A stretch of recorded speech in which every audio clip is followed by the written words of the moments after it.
Welcome to the Travelman Podcast. My name is Ben and I host this cool travel podcast. If you're joining me for the first time, then I say thank you for listening. On today's awesome episode, well, actually, maybe it's not that awesome, but I'll be chatting to Rob about COVID-19 and how it will affect your travel and what we can do now. So sit back and try and enjoy this podcast. We'll try and keep it lively, but Rob, thanks for joining me, mate, and yeah, let's get into this COVID-19 stuff. So what the hell's happened, man? Well, I don't know. It all happened so fast. But I think it's important to say that I'm not a doctor, and I don't think you are either. So we can only give our perspective from, well, for you as a traveler and for me as a tour guide and a travel provider. And we're recording this 11 a.m. March 14th my time. And what time is it your end? It's about 8 o'clock p.m. Washington, D.C. time. So, Ooh, nice. Nice. It's crazy because I've been following this, and every hour seems to have something new happening. So I went on a tour for 3 hours the other day, and it was the last tour I gave before I had to close down my business. We'll talk about that in a bit. But by the time I was done, 3 hours had passed, and so much had already changed. I was blown away. And so by the time people are listening to this podcast, some of the stuff is probably already going to be out of date, even though we're going to try to turn this around really fast. Yeah, we're going to try and turn it around really fast. Yeah, so things are happening very, very fast. I know on my end, every time I open up Facebook or Instagram, or not Instagram, also Twitter, it's just brand new cases are coming out. More countries are being affected. Things are accelerating in Europe. Like cases are getting accelerated. It's quite scary.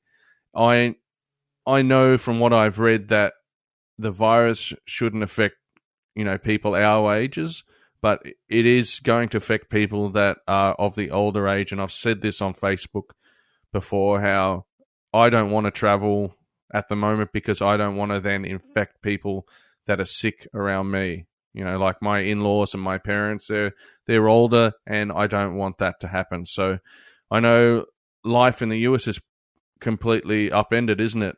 Oh, no doubt. If you told me a week ago that we weren't going to have any professional sports, that people's weddings were going to get canceled, that kids weren't going to get to have their birthday parties, I would have said, no way, that's never going to get to that. It's never going to get that bad. I mean, I've lived in the U.S. my whole life. I never imagined something like that. We've been through natural disasters, hurricanes, blizzards, unfortunately the terrorist attacks, and we've made it through. But even, all of those events, it just feels like this is so grim.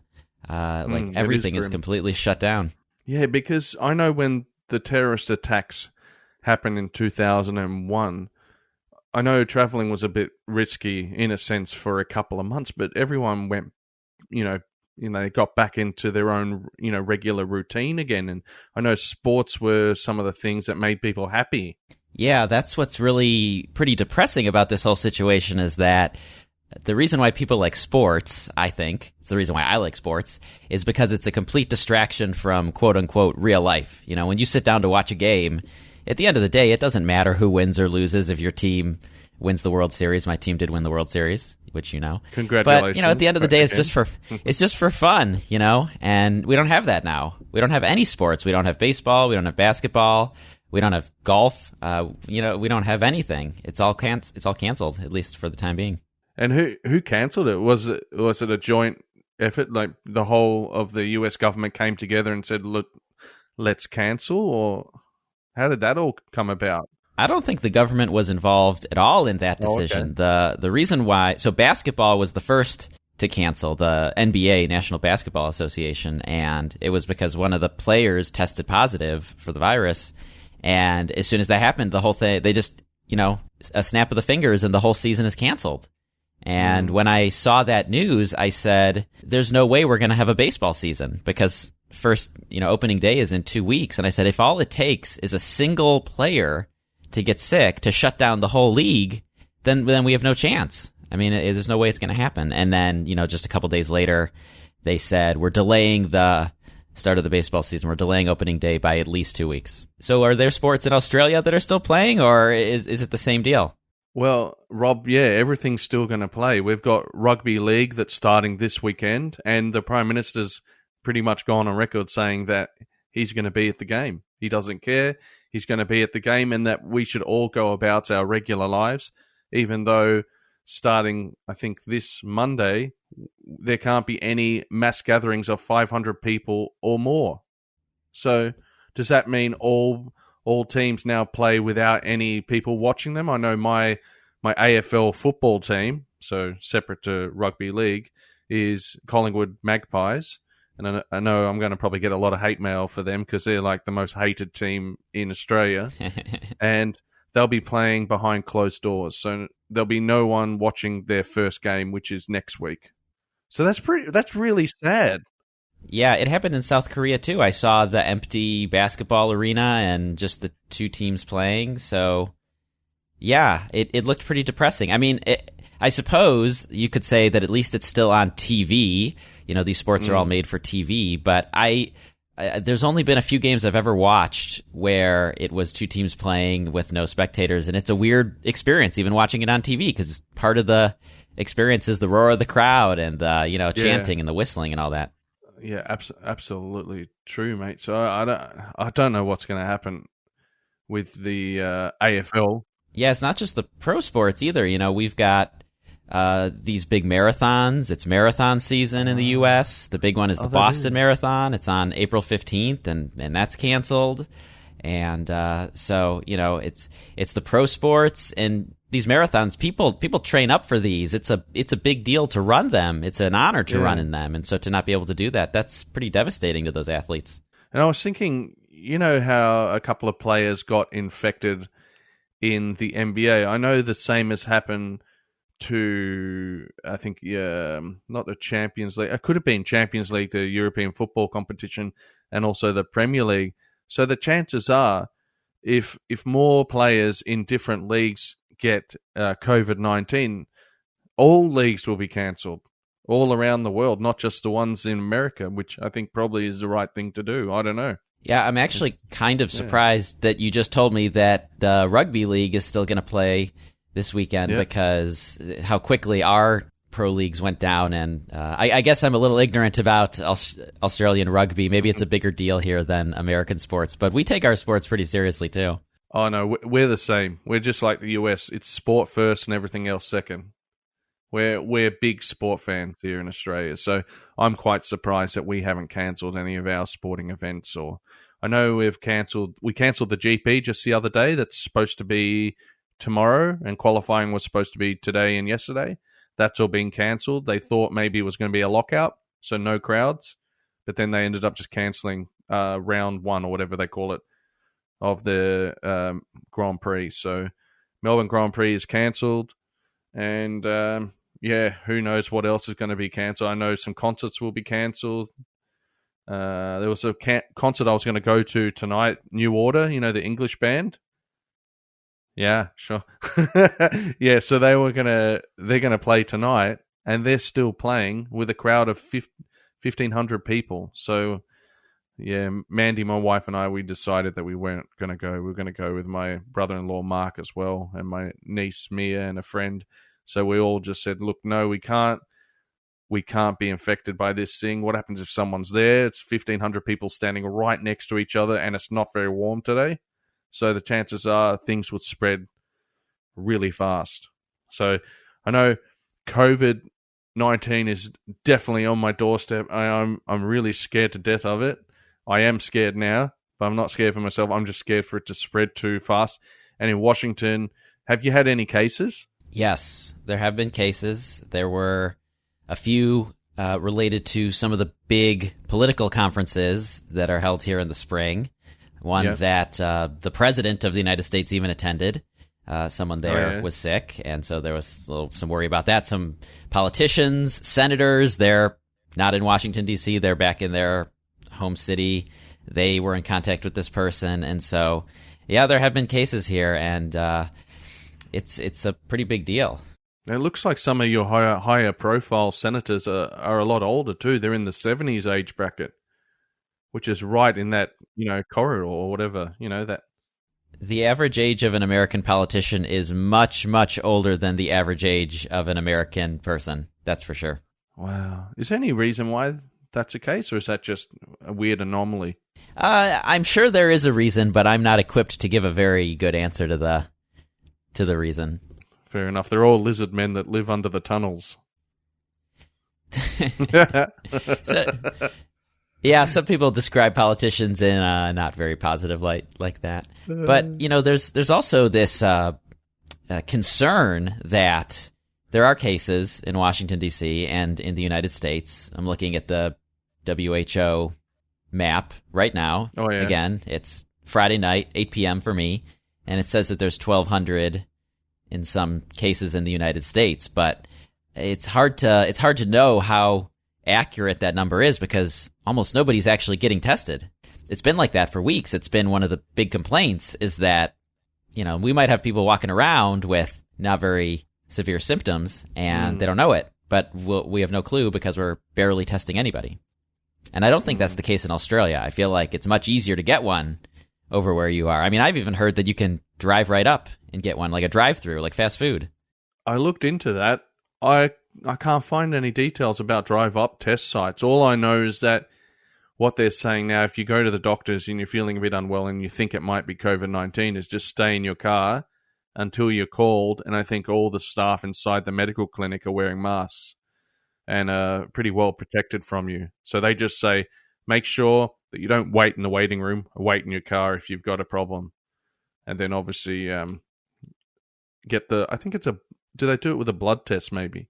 Yeah, I'm not sure about that detail. I know that here in the U.S., they just announced today that they're going to have a system where you can go to a Walmart and, they'll do the test in the parking lot. You don't even have to get out of the car. You don't even have to go into the store. They'll just do it right from there. Oh, that's amazing. They haven't started it yet, but I think other countries have tried it. That's why I think I had heard that other countries had done it. That's where they got the idea from. Maybe not Australia yet, but I know it's good idea. It's an option. I mean, I would much prefer to go to maybe a car park at a Walmart or a car park at a Costco, which we do have them here, and just get tested like that. It's much easier than maybe risking going into a medical clinic where there might be other people with diseases and so forth. I'm not a massive fan of medical clinics, full stop. And it's not that I avoid doctors. I just don't really like going to them unless I'm really sick. It's probably not a great thing, but anyway. Well, I know that you've been studying Wikipedia to find out more about this. That's where I was going to go with this. I'm a big fan of Wikipedia. I think I've read more Wikipedia than 99% of people, but I haven't had a lot of time yet to study up on this specifically, so you can educate me.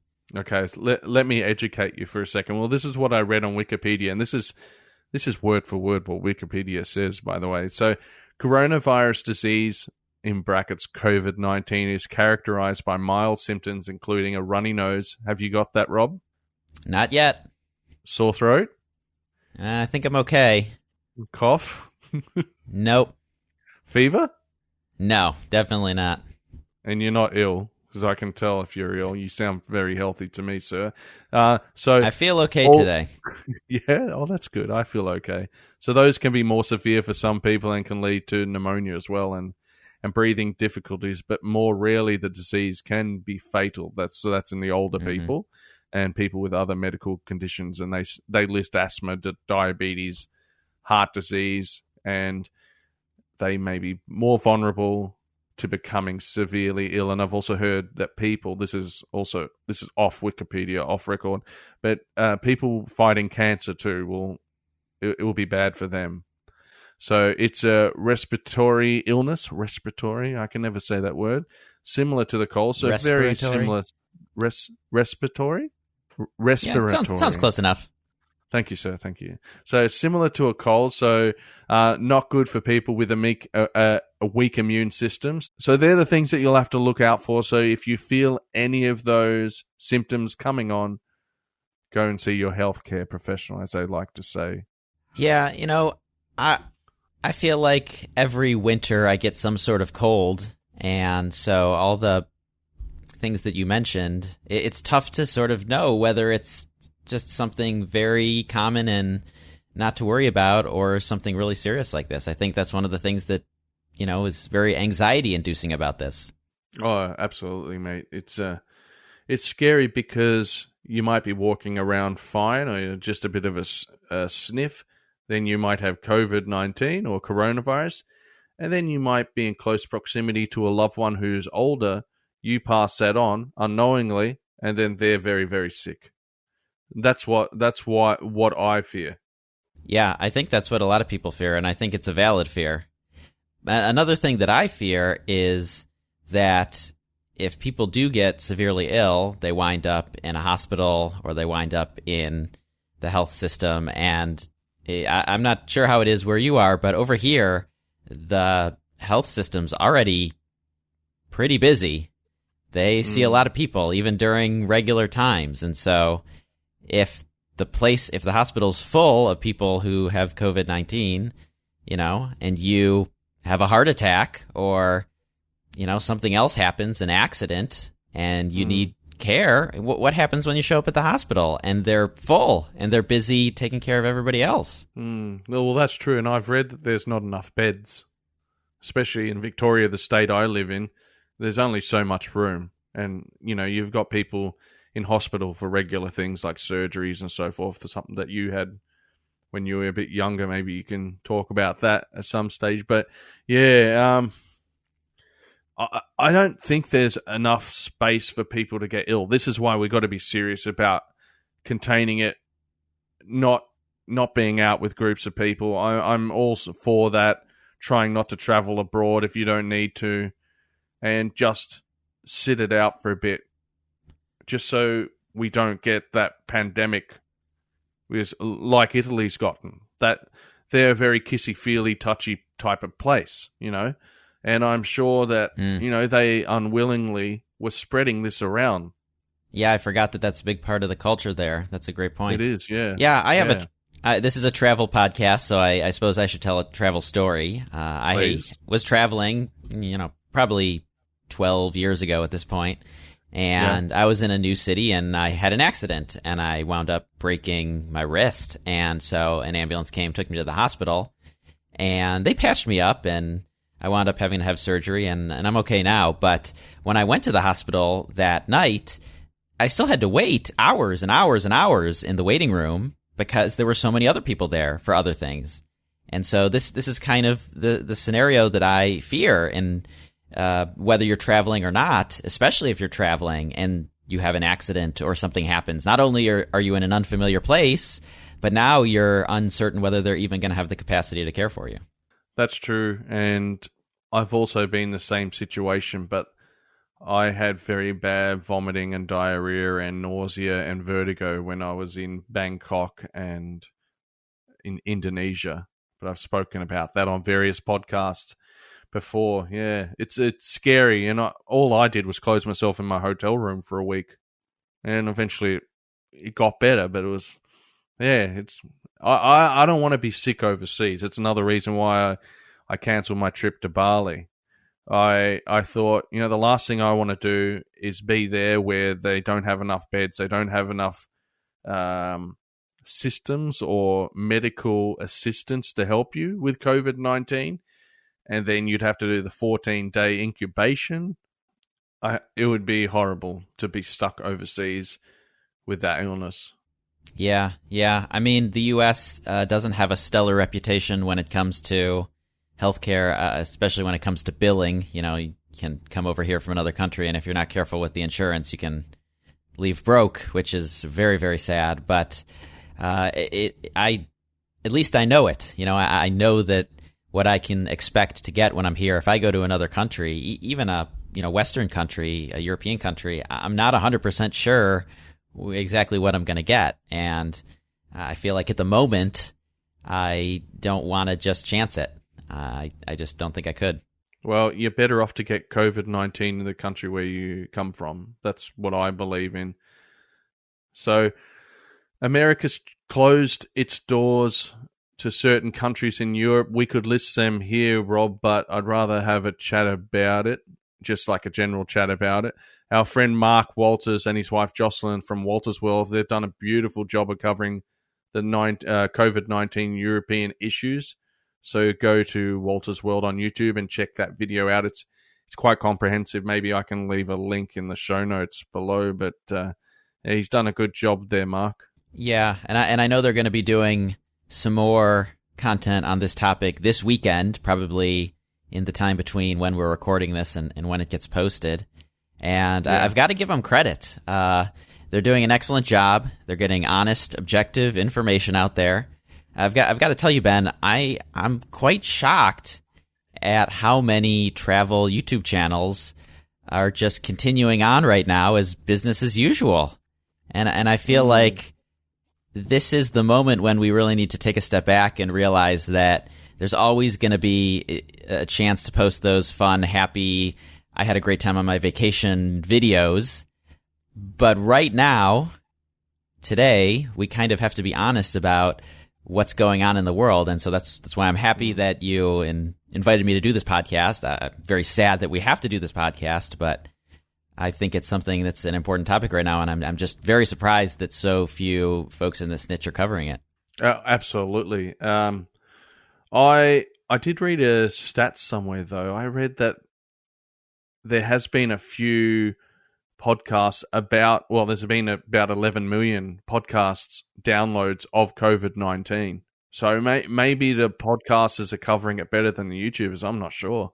Yeah. I think maybe they will eventually. I don't know what the motivation is necessarily. I know that, a lot of travel YouTube videos, they're filmed months sometimes before they actually get posted. And so it might not be that people are actually traveling right now. It might be that they're posting the videos from their travels last month or the month before.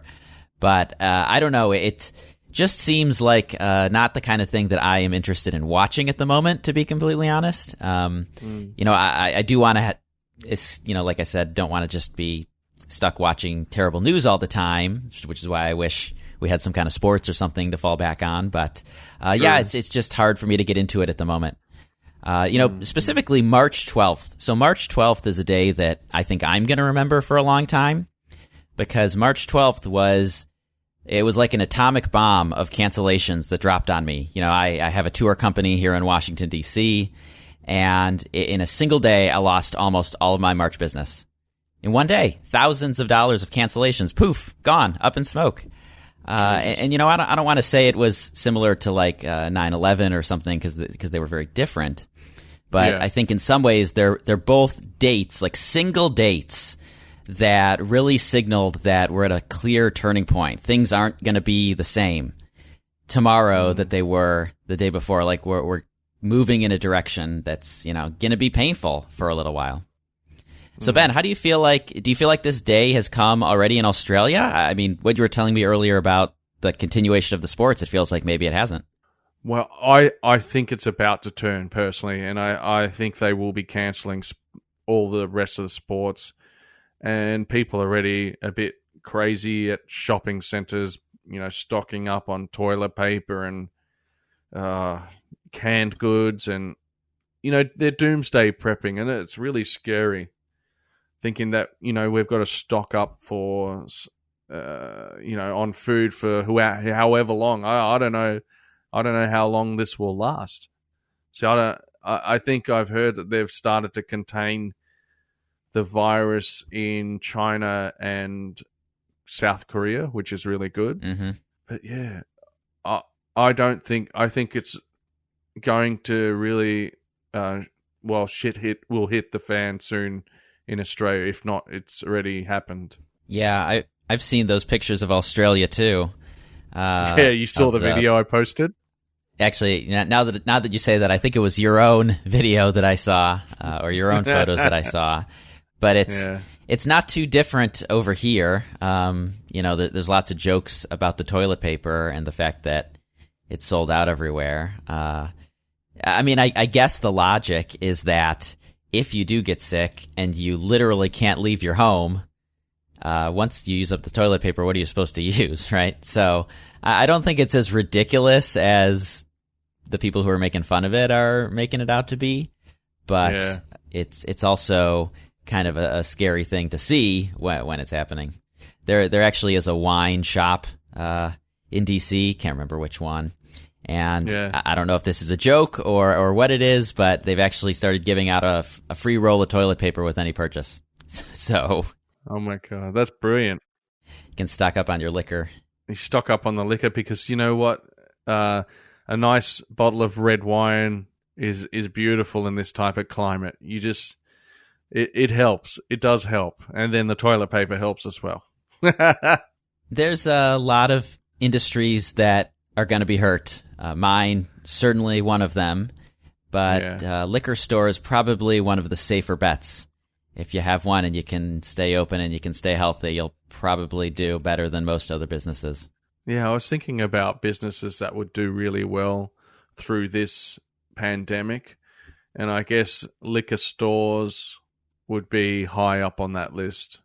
And the rest of the of the stores and things that would do well, I've forgotten now. So I should have probably written it down. But yeah, it's funny how something like this is so bad for so many different people and companies and businesses, but other businesses can maybe thrive on it. Yeah, I think that happens anytime there's any kind of disaster. And, if there's a hurricane and you're selling the wood that you use to board up the houses, you might do okay. But it's hard to feel good about that, Like it's hard to feel like your business is making a positive difference in the world. With the lockout in Europe, how has that affected you, Rob? Obviously, like you mentioned earlier, that on the 12th of March, you got all these cancellations. Do you think that you'll stay pretty quiet for the next couple of months, or do you hope maybe in about 3 months that things will hopefully get back to normal? I'm now closed for the entire month of March, and it's because on March 12th, almost everybody canceled, and there were only a few stragglers still out there, and I just made the proactive decision to call it because I knew that they didn't contact me on the 12th. They were going to contact me on the 13th or the 14th. Eventually, they were going to do it, and so I just decided to clear my calendar and try to figure out how I can use the time to, work on the business, make podcasts with you, obviously, do other things. As far as the European shutdown specifically, I did have one group on my calendar. They were coming from France in about 1 month, so right around that 30-day mark. And, the guy emailed me and he said, we're banned. We're not allowed. So sorry, we're not coming.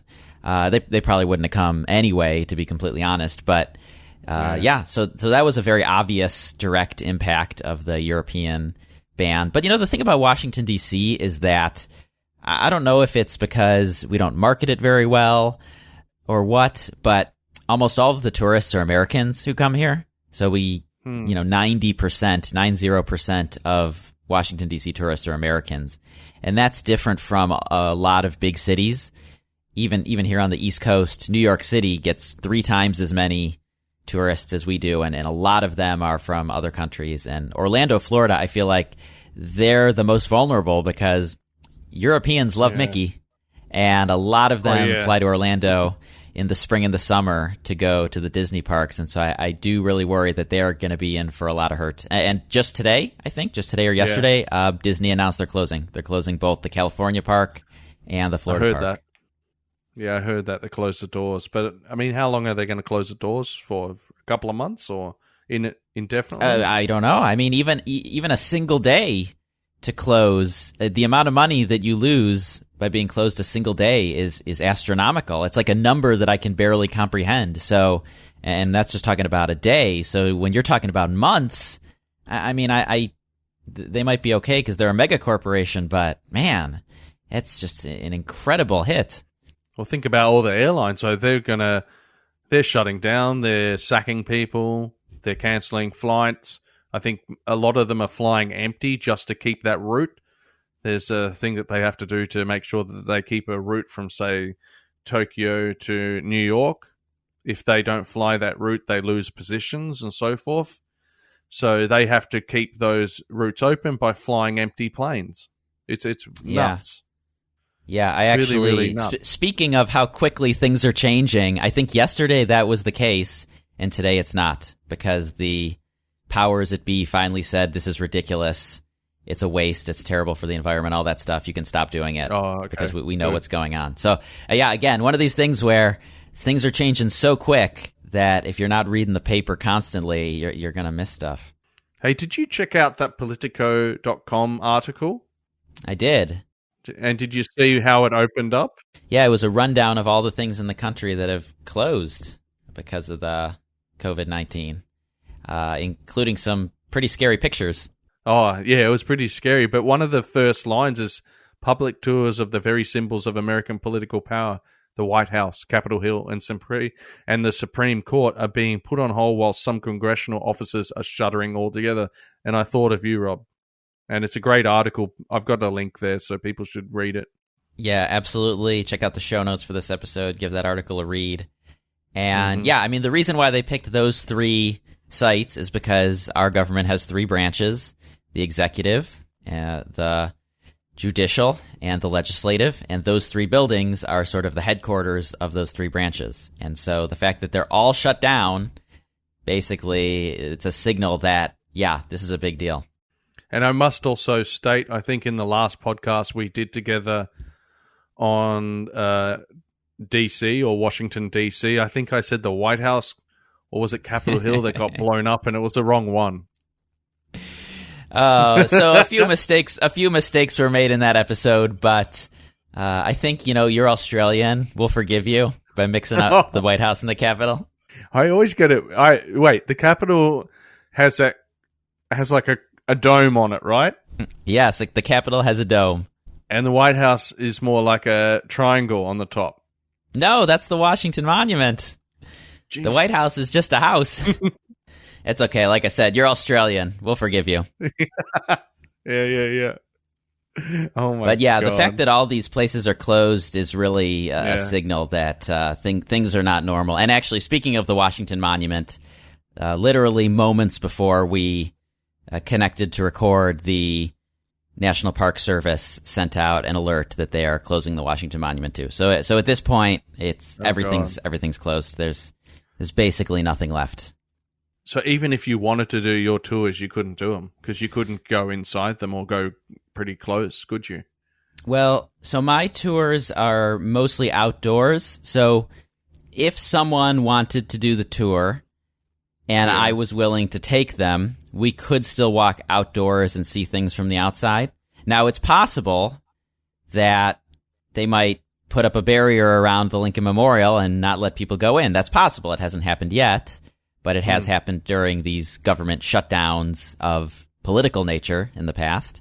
And so I'm not sure if they're going to do it for this or not, but it is possible.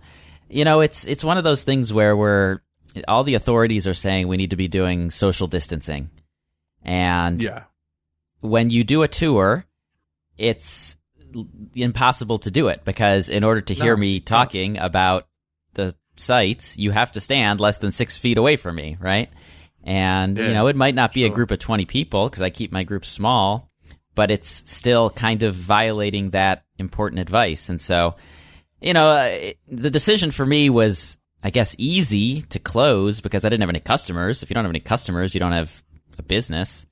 But even if I did have a few stragglers who said, I'm just going to ignore all the authorities and go, I want you to give me a tour, I'm still not sure I would have been comfortable doing it. Now, I know there are tour companies who are, and this is a very tough decision to make because, I'm lucky I have another source of income, so I'm able to weather this for a little while. But for some people, their tour company is their livelihood, and they need every dollar that they can get, even if that means taking a small number of people out, when they're supposed to be doing the social distancing. So it's a really tough position for a lot of us to be in right now. Yeah, absolutely, mate. I really feel for you and other tour operators. They've really been hit hard by this, and hopefully everything sorts itself out. And I was going to go back to in relation to my Bali trip. I'm really hoping that I can rebook my tickets with Jetstar, the airline that I booked the tickets on. I think they haven't done it yet. No. Well, I think I heard that they're going to waive any fees for moving your booking. So I might be able to move it to October when I have 4 weeks available again. So we had 2 weeks in April and then 4 weeks in October. So we might even make October 5 weeks and just do 1 week and just visiting parts of Australia or close to Melbourne. So that's our idea on that. And then in relation to my Booking.com bookings, with Booking.com, you have the ability to book the hotel and pay when you get there, but you still have, I think it's 7 days of leeway before you can cancel the booking. So you've got up until 7 days before you check into the hotel, you can cancel the booking and rebook it. And sometimes that's a good idea, especially if the prices have gone down on a hotel. I do that quite often. I'll cancel, rebook just to get a little bit of a better price. But I just wanted to do a bit of a shout out to the hotels that I've cancelled my bookings with. And, you know, if they're listening today, I really hope that in the future they get, you know, more guests, because I know Bali's a hot destination for Australian tourists and other tourists from around the world. And, you know, I just feel really upset for them because I was really excited to go there and say good day and talk with them. So one of them is Radisson Blu in Uluwatu in the southeast corner of Bali. The other one was Saperla Trawangan in Gili Trawangan. They followed me on Instagram and we had a little bit of a chat, and I was excited to go to their resort. Hopefully I can go back to those resorts actually in October. That's my plans. And the Haven Suites in Berawa. It's near Canggu in Bali. So yeah, I'm sorry that I wasn't able to get on, you know, to go on my holiday, to get to these hotels, but I'm sure they understand too, and they've been really hit hard, and I'm sure a lot of hotels around the world are suffering as well, just like the tour operators and the airlines, and the airports apparently empty. There's hardly anyone in airports now. So yeah, I haven't been to the airport in a little while, but I have seen some pictures that are pretty scary. I mean, as far as, you know, how the economic impact has hit these places. And, you know, you mentioned those hotels. One of them was the Radisson Blu. People might hear that and say, oh, who cares? Big corporate Radisson, you know, they can handle it. But it's more complicated than that, because there's lots of people who work there who need the job. Yeah, exactly. And I know that there's already layoffs in our industry. I mean, I can speak to tour guides because that's the industry I know. People are already laid off. I mean, this thing hit like a brick wall. I mean, I hate to say nobody saw it coming, because we probably should have seen it coming a little better than we did. But yeah, we were expecting to do full spring tours. I mean, cherry blossom season starts in 7 days. March 20th, first day of spring, and it's all canceled. It's all gone. And so the hotels are sure to follow if they haven't already, and you got to feel for the people who are going to get laid off because of this. Yeah, and your cherry blossoms, from the footage I've seen, so I know Chris Rainey did, from Yellow Productions, our good mate, Chris Rainey, he did a video on the cherry blossoms in Washington, D.C., and they look as good or just a bit worse, or maybe a bit better. I don't know. They just a bit look worse. As good. I'm trying to compare them to Japan, but they're the same tree. They're not. They're the same varieties, same species of tree. Yeah. Now the ones in Japan, they tend to take a little bit better care of. Unfortunately, we have some people who like to do things like pick at the blossoms and step on the roots, and so in Japan, I think they take a little bit better care of them, but they do look very similar. I like that video that Chris made, because I say it's vintage Yellow Productions. He made it back when he lived in DC, I think, you know, a decade ago. And so the cameras back then, the camera technology was not what it is today. So if you think they looked good on an old school, you know, digital camera, they're even better than that. That was a good one. So that's what I mean about, you know, they're just not as good as the Japanese, but they're still beautiful. So if you're planning a trip to Washington, D.C. in the future, make sure you go in March, or is it May? Well, it's March or April. Depends on how warm it is. March or April. This year we're going to get an early bloom. We're going to get a bloom in about a week, and it's going to be beautiful. You know, the Cherry Blossom Festival, so the National Cherry Blossom Festival is the official event. It's canceled, and so they're not going to do any concerts, no parades, no any special fun stuff. That's all done. The blossoms are nature. They're going to come into bloom. They're not going to catch the COVID-19, and people will still come and see them. Now, historically, it is extremely crowded around the tidal basin, the area with the big concentration of trees. And so the tidal basin. It would have the fact that the COVID-19 is hitting at just the time when all those people would be, and I mean, you'll have to see pictures or videos. I mean, people are just packed in shoulder to shoulder. It's one of the few times when I really do feel claustrophobic in that park. The trees are beautiful, but I try to go early in the day to avoid it. I might not go down there this year. I might go for a bike ride in other parts of town that are not going to have as many people. But if I'm going to do the social distancing thing and stay 6 feet away, I'm not going to be able to go down there because I'd be afraid there's too many others. No, I'd go there. I don't think anyone's going to be there, bud. I think it would be like a ghost town. I do know some photographer friends are, they think they might be able to take advantage of the fact that you can get some really beautiful photos without, 1,000 people in them, which is typically what you have to deal with. Most photographers will go at the crack of dawn to photograph the cherry trees because that's the only time you can go when there's not a ton of people. Yeah, nice light. So yeah, we'll see. It's about a week away. I have no idea what to expect, but we will see in about a week. Well, maybe it's good for the cherry blossoms because then they won't get picked. They won't get trampled on. Maybe it's what the cherry blossoms need. If there's a silver lining in all of this, maybe that's it. Yeah, well, the silver lining is, Rob, that having all the tourists stay at home, right, is going to regenerate all the tourist spots that were maybe a little bit overrun. So that's a positive spin I'm probably going to put on it from now on. Over-tourism is definitely a problem, no doubt about that. And yeah, so I don't necessarily think anywhere in Washington, D.C. has that problem because we're a big city and we're built for tourism, but I know some parts of the world are not, and they've really experienced quite a problem from it.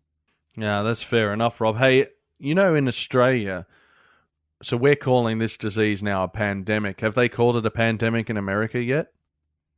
I think that was the global description. Is that a global thing? Okay. I think the World Health Organization called it a pandemic. WHO, yeah. And so I think it applies to all the countries now, yeah. And you know how much I like Wikipedia, don't you, Rob?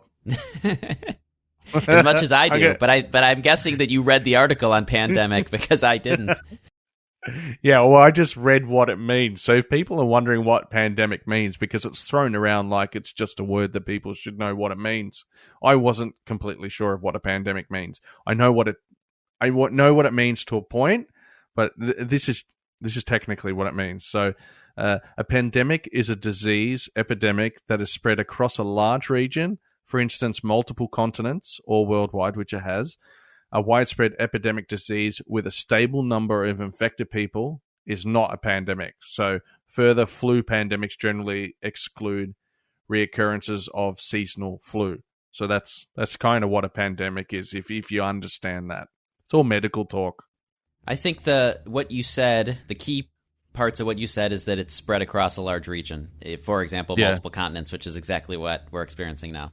So, Ben, I mean, you said that you canceled your trip to Bali. That was scheduled for April.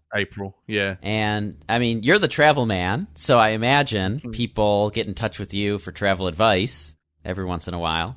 And so if someone was to contact you today and say, hey, travel man, I'm thinking about going to Bali, or I'm thinking about going to California, or I'm thinking about going to Hawaii, or wherever. Yeah. What's your advice? Should I go or should I stay? What would you say? What would your answer be? You know what? It's totally up to the person, but I would say if you can travel and you don't care to be self-isolating just in case you pick it up, and you can stay away from everyone for 14 days, once you've contracted the disease, if you contract the disease, then go and travel. I'll put that on record. If you want to try and take the risk to travel overseas, do it, but make sure that even if you don't have COVID-19, when you come back, you're not going to potentially spread something. So come back, make sure you're wearing a mask, make sure you wash your hands well, think for 30 or 60 seconds, the hot water, soapy water, and just make sure that you're not in with anyone else for 14 days, except for your loved one maybe. But make sure that you do self-quarantine. It's really, really important. So I met a young woman the other day that just came back from Japan, and maybe she had been back a week, and she was told that she would have had to do a 14-day isolation once she came back from her holiday. And guess what? She didn't do it. So she was really nice. So didn't feel like, getting upset at her or telling her off. But you know what? She really should have self-quarantined. She never knows. She might be spreading something around, and because she's a young girl, she's about 23, 24. She might not be feeling any effects of COVID-19, but then she might go to her grandma's house, give her that unwillingly, and then her grandmother's, either very sick or passed away. And that's the scary thing about this disease. It's not that young people will die from it. It's what you can do to the sick, elderly, and people with weak immune systems. So be very careful of thinking about traveling. That's all I'm going to say about that.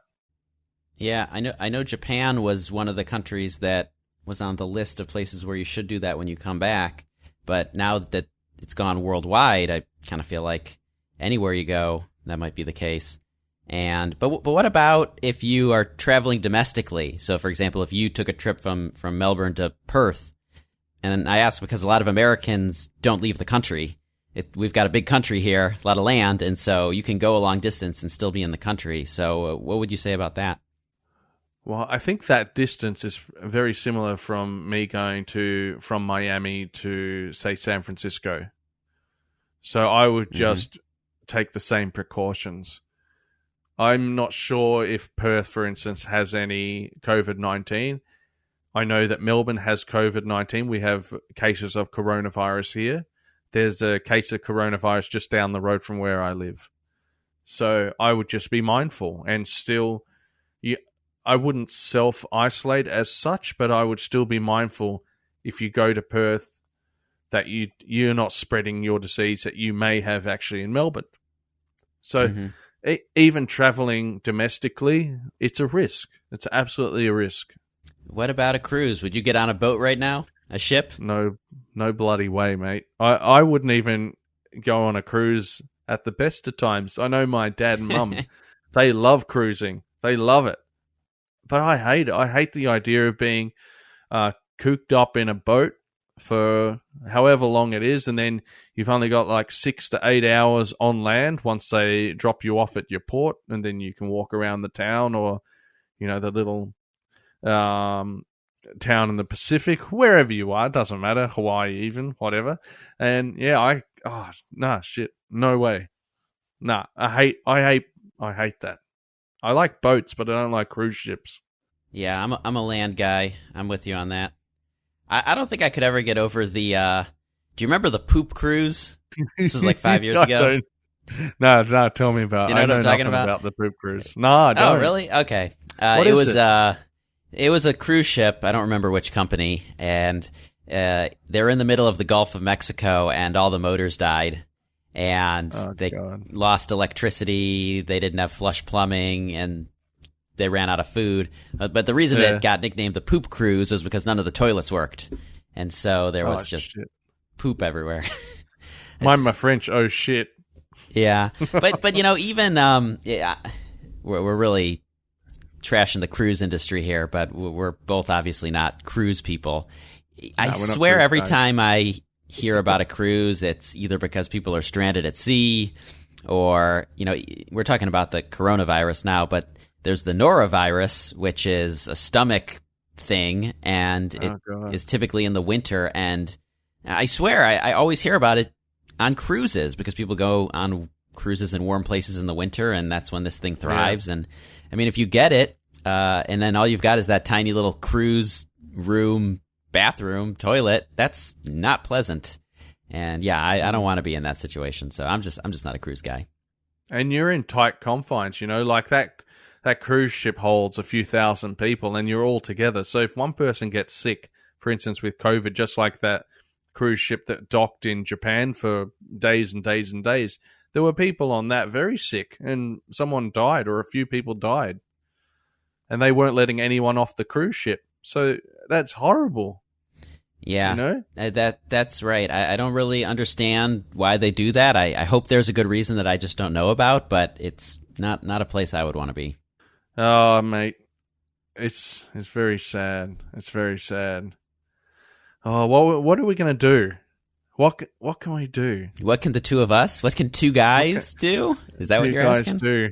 Yeah. I want to know how we can help people. I think today we've helped people though on this podcast, trying to get a grip of this whole bloody disaster. And I hope we've also given people some good advice. Yeah, I mean, I hope that two guys just talking travel is helpful to somebody. I typically do tips and travel advice for visiting Washington, D.C., and I didn't give any of that today because I don't have any.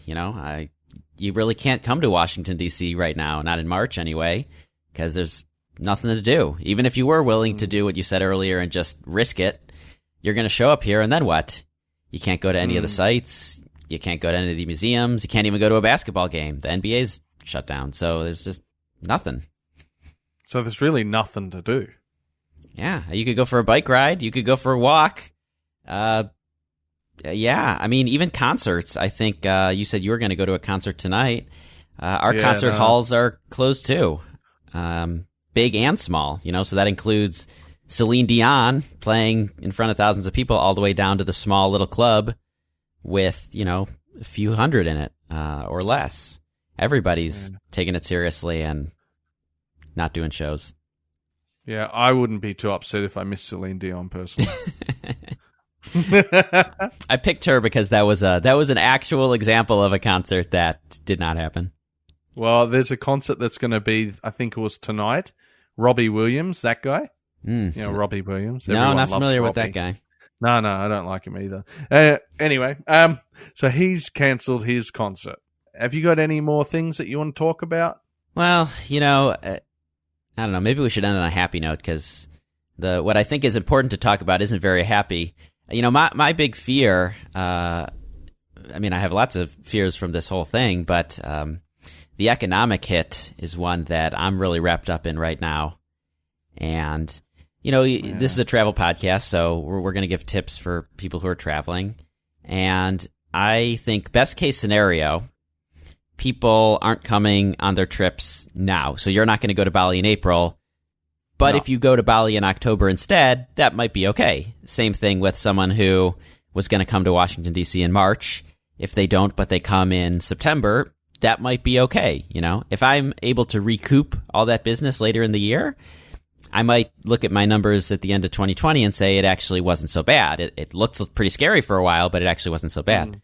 Now, what I'm quite afraid of is that there's going to be this economic hit and people are going to consider rescheduling their trip and they're going to say, I can't do it. So, for example, in the industry right now, there's a lot of talk about how there's going to be this big pent-up demand for travel once the COVID-19 is over. People are going to be stuck at home for a month and they're going to be itching to get out. They're going to have the travel bug. They want to go have those experiences again. And I get that. That makes sense. It makes perfect sense in theory. But, I typically take a trip in either January or February. This year, in that time frame, I went to Scotland. It was very fun. Glad I got to go. But I'm looking ahead to next January, and I'm thinking, where might I want to go? But now I'm saying, well, can I even afford to go? I mean, I just issued thousands of dollars of refunds to people, and that's income that's gone. So I might not even be able to go on vacation next year if things keep up. And so that's what I worry about is people have good intentions. They're not going to come now, but they say, I'm going to try to come later. And I trust that they would try to come later. But at the end of the day, if you're struggling because you lost your job or your hours got cut or whatever the case is, you're just not going to do it. And so I worry that that's going to be the case. I hope it isn't, but I do worry about that a bit. Yeah, I worry about that too.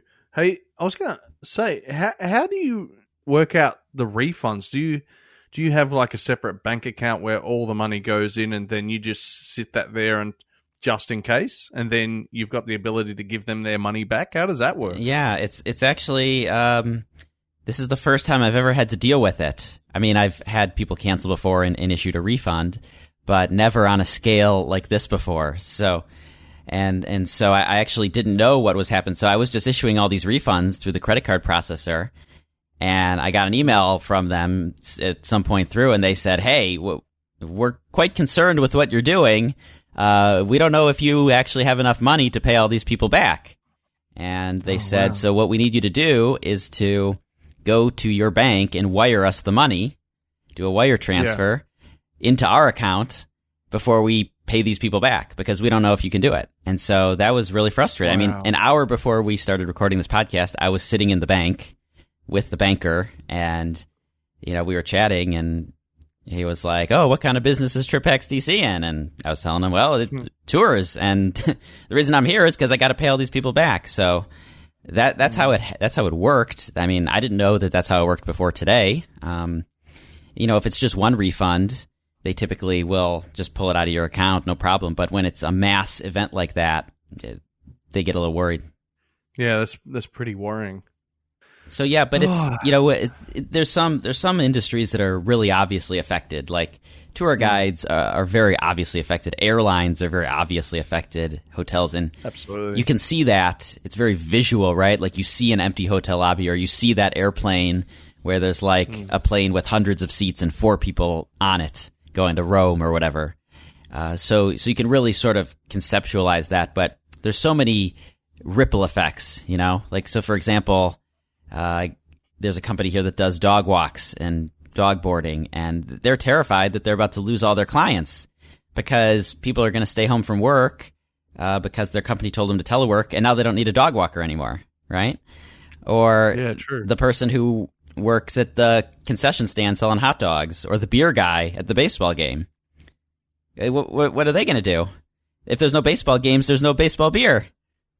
Exactly. So I think there's some expectation that maybe the owners of the teams will keep paying them even if the teams aren't playing. But it's a gesture of goodwill that you might do for a little while, but depending on how long it stretches out, I don't know how long they're going to be willing to do it. Yeah, Ben, what businesses in Australia are getting hit? Have you noticed any ripple effects? Oh, I'm trying to think if, you know what, supermarkets are doing really well at the moment. Because people are just buying toilet paper and canned goods and so forth.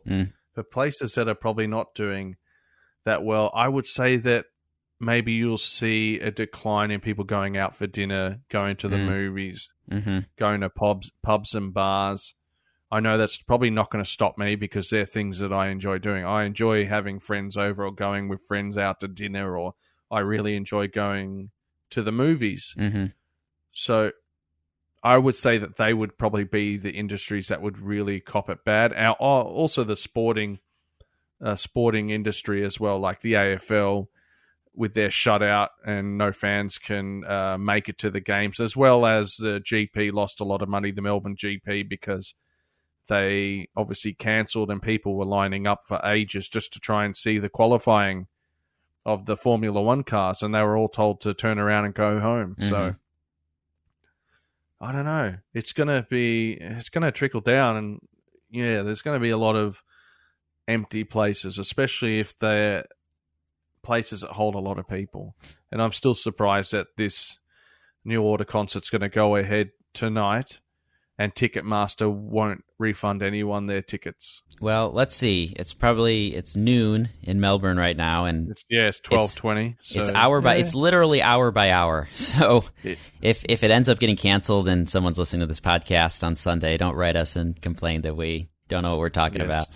The restaurants, that's one that I worry for because running a restaurant is got to be one of the toughest businesses, and they don't make a lot of profit. I mean, the profit margins are very low, so I do worry about them. And I have a lot of restaurants in my neighborhood, and I love that. I love having lots of eating options nearby, and I don't want half of them to go out of business and have a bunch of vacant restaurants in my neighborhood. That would be awful. Yeah, I mean, they would have to start again, wouldn't they? They'll lose their staff, and then, yeah, geez. it could turn really bad, but hopefully it doesn't. Hopefully there's some silver lining somewhere. Yeah, I don't know if you had the Great Recession in Australia quite as severe as we had it here in the U.S. That started around 2008.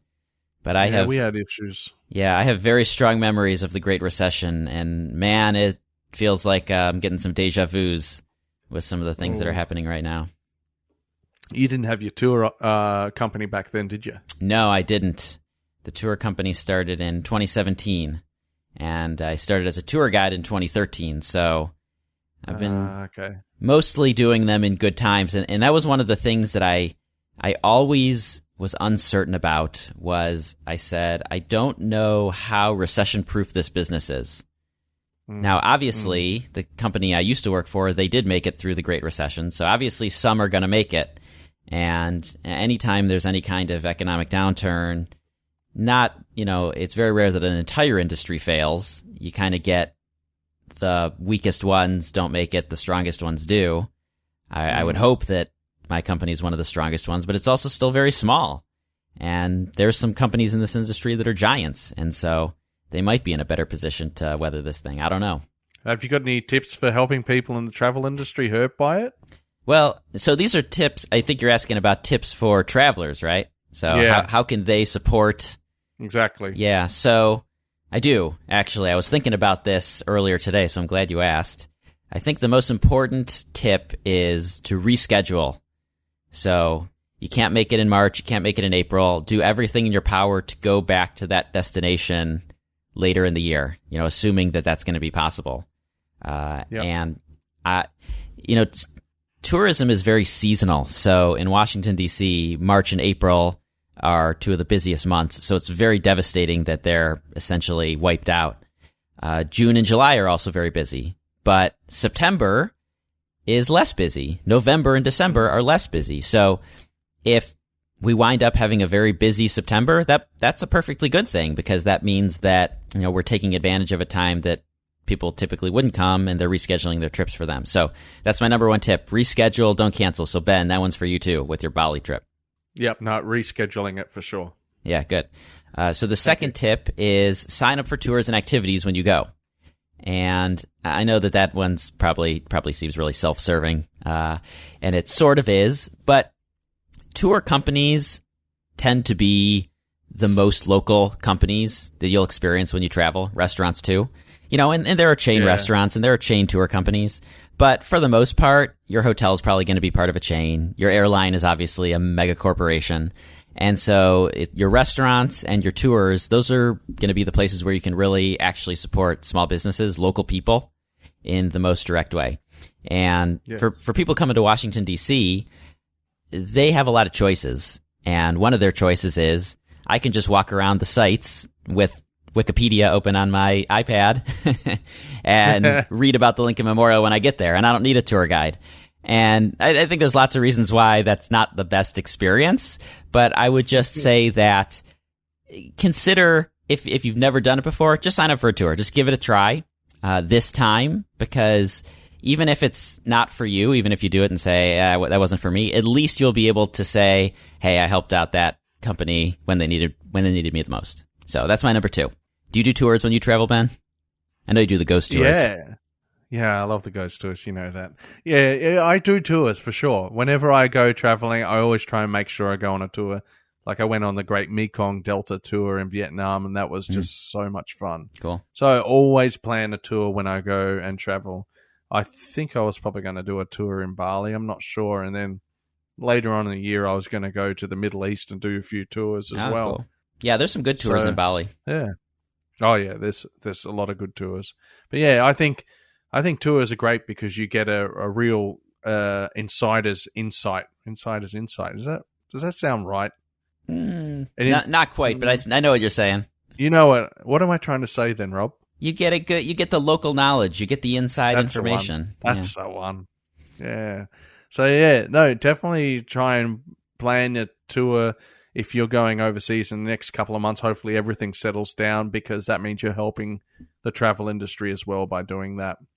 Yeah. Another thing you can do that doesn't require you even leave your house is to buy stuff from the destination. So TripHacksDC.com. I know, you can buy merchandise. TripHacksDC.com. You can get a shirt. You can get a hat. You can get. Yes. I think that's all I've got, shirts and hats. But Yes. not a lot of people buy merch. It's okay. It's I don't buy other companies' merch. I get it. But if you're saying, man, I just feel really awful that I had to cancel that trip. I wish there was something I could do. I have a company. It's not a charity. I'm not going to ask people for donations or GoFundMe or Venmo me or whatever. But I do have merch. And, you buy something, you get something. I think that's okay. I have an ebook. Lots of tour guides are authors. They have books, so look that up. True, yeah. See if they've got if it's a ghost tour company, surely they've got a spooky ghost book that you can buy. Lots of things you can do from the comfort of your couch to support folks. You don't even have to go anywhere. Another thing you could do, and this one's even free, you don't even have to pay for this one, is watch YouTube videos, listen to podcasts, and share them with your friends. So you're already, if you made it this far in the podcast, you've already done us a huge solid, I think. You listen to this whole podcast. Solid. We make a tiny amount of money on YouTube videos, at least on TripXDC. I make like a fraction of a penny when somebody watches a YouTube video. So, that adds up to a few bucks, and that's helpful. But it's really helpful when you share them with your friends, because then people see TripXDC, and they say, hey, maybe I want to go to Washington, D.C., I think that happened to you, Ben. I think you're going to come to Washington, D.C. one of these days. I am planning a trip to Washington, D.C. Dude, I didn't know anything about it before I spoke to you about Washington, D.C. when you emailed me out of the blue. Yeah, and now you know a lot. Well, except for the difference between the Capitol and the White House. I'll never know the difference. So I owe you a beer when you come. And when I buy our beers, I'm going to make sure to tip the bartender. And so that's my last tip, is to tip your tour guide. Now, I know that probably upsets you, Ben, because in Australia, you guys don't like that. But we're just not used to it. Yeah, I get it. It's not big in a lot of the world, but over here, it can make a huge difference. We're not tipping people, bud. Yeah, but I always appreciate the Aussies who come over and they say, especially the ones who say, I don't even know how much I'm supposed to tip you. Can you just tell me? I like the directness of it, because it's better than guessing wrong. And I appreciate that they're trying. So that's my last tip. Tip your tour guides when you come, especially this year. People need every little extra help they can get. Any tip is fine. Any tip is fine. Yeah. I mean, so like a couple of bucks, $5, whatever. I'm accused by my own family of being an over tipper.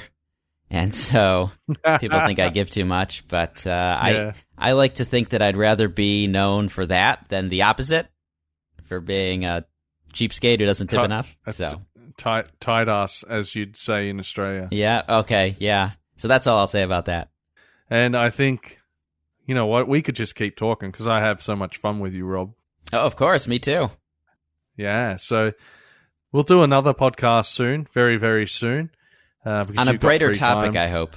Yeah, well, definitely on a brighter topic. Travel related, but not on COVID-19 that's going to kill the whole world. Dun, dun, dun. Only kidding. Everything should clear up. Rob and I have enjoyed your company, listener. And if you want to get in contact with either Rob or I, you can contact me at travelmanpodcast.com, to travelmanpodcast@gmail.com. You can follow me on Instagram, Twitter, Facebook. Rob, where can people follow you, pal? TripHacksDC? TripHacksDC.com. That's the best place. YouTube.com/TripHacksDC. Yeah, you can go on Instagram, Twitter, Facebook. I'm on all the social medias, but TripHacksDC.com has all the information about tours. That's where you can get your merch. And YouTube important. Is where you can find all the videos. So those are the two places that if you're getting started, that's a great place to get started. And I haven't set up merch on my website, but I might ask Rob later on to see how to set that up, because I'd like to sell T-shirts, at least a Travelman Podcast T-shirt with like DC trip hacks underneath it, merging together like a strange object that just disappears into the sunset. Well, and this is how we're going to disappear. I guess I'll have to pick one up when you get that going. I'll just send you one somehow. Cool. Well, thanks again, Rob, for joining me on the Travelman podcast and being my co-host for today's special episode. Well, thanks for inviting me to co-host. Wish it was on a different topic, but happy to be here.